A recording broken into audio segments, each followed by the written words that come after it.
What's up, Dodger fans? Welcome into the LA Sports Brotherhood. It's me, Ryan, here with my brother Matthew, and we got a nice late Christmas present.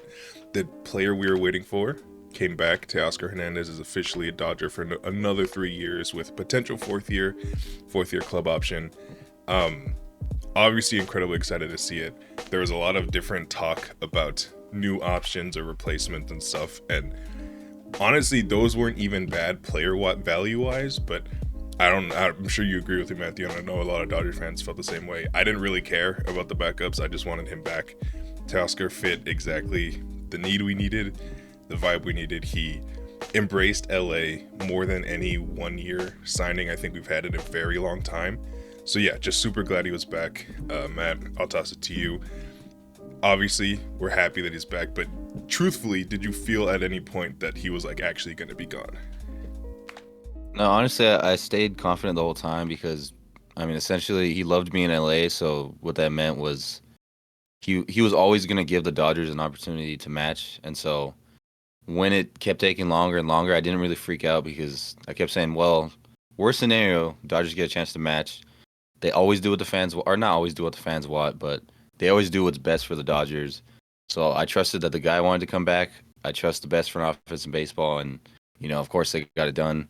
And it's just relief because that was like the essential piece you needed. Like as long as you had him back, the team's gonna be great. And so now anything else is a bonus with Roki, Tanner Scott, whatever.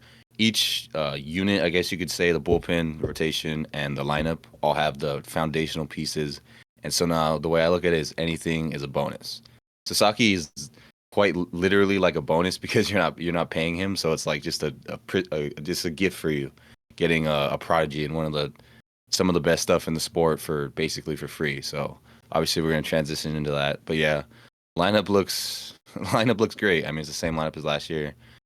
The one thing I am kind not worried about, but I really want to see Pius hit, and Yeah. as of right now, I don't. I mean, I technically as of right now, he's platooning with Conforto, but there's still Kike, and Kike obviously wants to come back. So if Kike comes back, you got Conforto who's probably going to hit against righties, and then you got Pajes and Kike there. So I'm interested to see how the that last outfield spot plays out because Edmonds locked in center, Teoscar's locked in left. So it's a good thing to have. We have 10 guys I could see starting. You throw Lux in there. So, yeah, it's a very deep team. Teoscar going to be in the four hole, hit a lot of home runs, a lot of RBIs. It's good to have him back. Yeah. It felt like it was, the lineup was contingent on him being here, and now he's here. It feels so much more rounded out. I do share your, I guess you can call it worries about Pajes, because I think he had a great start. He had super bad struggles. I mean, because he's a rookie, that's what always happens. But then he came around to at least be able to continue to mash lefties at the end of the season and make himself useful enough to be on multiple playoff rosters as a rookie. And I really want to see them capitalize on that because we talked about it. I don't like good, like championship expecting teams to replace major league production with rookies. But I don't, that's not what Pajes is. I think this is like if we gave him runway, he could actually emerge into something great. And they're not going to trade him because I think they feel the same way. But I do wish, frankly, I just wished we would put Tommy at short and then just let Paz run center. And I think that would be better for the long run because Paz is still cost controlled. And if you get that production with that value, it makes a team so much better. But I'm not going to question it, obviously. We'll see how that works out. You mentioned Roki. I think the way I'll frame this is with Walker leaving, and obviously you could talk about that because Walker's a Dodger legend. Do you think it's more important that we get Roki? Obviously, it was going to be a major priority no matter what. But say we miss out on Roki, do you think that like the rotation is not in trouble, but like are they a little too shallow for you, or how important is Roki just from a like rotation building wise? Obviously, we want the talent, but like how important is he to slot in? The rotation definitely won't be in trouble if we don't get him, but it is pretty important because we're going to be in that 6-man rotation. So I mean, Yeah, and also Shohei's going to start the year not pitching. We'll see when he comes back. Hopefully May, whatever. But So see, to me, Sasaki, I'm trying to get five guys. Sasaki is the fifth guy. So we got the Yoshi, Snell, Glass now, and Shohei, like four legit starters.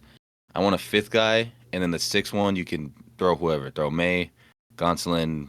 To start the year, may need Bobby Miller. I don't really care about the sixth spot.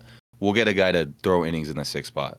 But to me, Sasaki is like a part of that core five, and I think it is pretty important, not just like a bonus. Like we do, we do still need innings because if we were to start the year right now, like I said, Otani's not pitching, so it's not like you can't say the rotation's in trouble when you have Glass now, Snell, Yeah. Yoshi, and Shohei. I mean, you can't. That sounds ridiculous.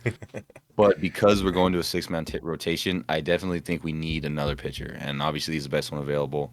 With Burns gone, with Bueller gone, it's coming down to like, all right, we kind of need Sasaki here. Yeah. All right. This is something I was just thinking about as I was hearing the names again. Do you feel a little weird about having a rotation full of players that we didn't develop? I I don't care, like not in terms of like, oh, they're buying a championship, whatever. I hope they buy a million championships. It's not what I'm talking about. It's just Dodgers pitching specifically always felt like it was the prospects you bring up, and then occasionally like a guy you fix, like Tyler Anderson's and Andrew Heaney's, like the one-offs. But it always like Ryu, we signed from Korea. Kershaw, obviously. Walker, obviously. Even like Gonsolin when he was like, it just felt like there was always guys from the Dodger organization. And now the entire rotation, especially if we get Roki, is guys outside of the organization. I don't care about it from like a philosophical standpoint, but does it just feel weird? It's just something that came to me. Like it felt a little weird that there's no true like star. So in some way, I kind of hope Gonsolin's in it because he was another guy that was like surprise, kind of decent prospect, but had a lot of success. I don't know. Is this something you think about at all? Yeah, honestly, I haven't thought about that until you said it right now. It is a little weird. I mean, the Dodgers. It's been like the long, like Hirsch. I mean, you go from Koufax, and then you have Kershaw, and then we are hoping it was going to be Bueller, UDS, where it's Yeah. like you keep passing on the aces, and it's like homegrown ace.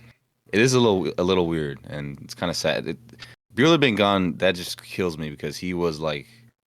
the Dodger, the homegrown Dodger, and the way he was wearing Orioles jersey and stuff. So yeah, it is weird. Obviously, on the field, it won't matter where Yeah. the heck you got him, but yeah, that is pretty weird. I mean, even look at the lineup. It's like all of our stars, weren't homegrown, like the superstars. Yeah. So I really could care less. But yeah, for the pitching, it is a little weird.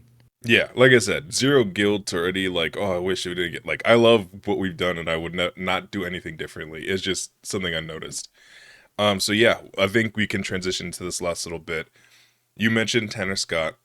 Everything about like the reporting surrounding the Dodgers is kind of, oh, we expect him to get a high leverage arm. We expect them to go after Roki really hard. If we don't do eats, okay, say the offseason ends right now, no more new signings. Obviously incredibly successful, but do you think they've done enough to, considering how difficult it is to repeat in baseball, do you think they've done enough to like put themselves fully in like, yeah, no question we are the favorites? I'll spoil my answer. Yes, they're going. I think they were that anyway, but they've definitely improved. But just thinking in terms of like overpowering the competition, I guess, because that's what would it be if you get Tanner Scott and Roki. Like, say if this is all we do you think we've put ourselves in that position?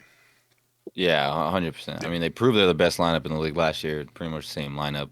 Bullpen was incredible, and then the hurt. You also add Glass now. I mean, maybe not to the regular season, but to the playoffs as yeah, well. So I mean, you had Glass now, Shohei, Snell, by far the best team in the league. yeah. No, I fully agree. I still think Tanner Scott should be a Dodger. Oh, we didn't. I guess we could not talk about it, but we have to mention Corbin Burns is a Diamondback now. NL West is really beefing up. The Padres haven't done anything, but they're not going to be bad. So yeah, as much as it seems like the Dodgers are really overpowering themselves, which I hope they continue to do, they're definitely going to need it. The NL West is by far the best division in terms of high end talent. That's how I'll put it because I think the AL East will eventually like have better records.